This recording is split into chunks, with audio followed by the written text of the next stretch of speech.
खुशखबरी, भोजपुरी के दबंग सुपरस्टार खेसारी लाल यादव का न्यू सॉन्ग आ चुका है जिसका गाने का बोल है रंगे चला सियार। तो दोस्तों इससे पहले वीडियो पूरा देखें और चैनल में पहली बार आए तो चैनल को सब्सक्राइब कर ले, क्योंकि हमारे इस चैनल पे भोजपुरी का अपडेट सबसे पहले मिलता है।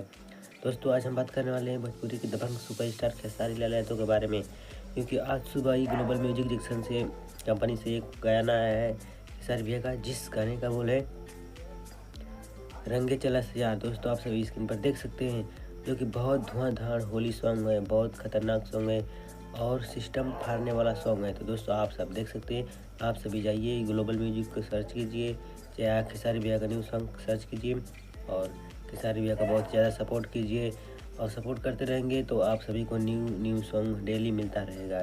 दोस्तों आज के लिए इतना ही, मिलते हैं कल नई वीडियो में। तब तक बाय बाय, अपने ख्याल रखिए, चैनल को सब्सक्राइब करना ना भूलें।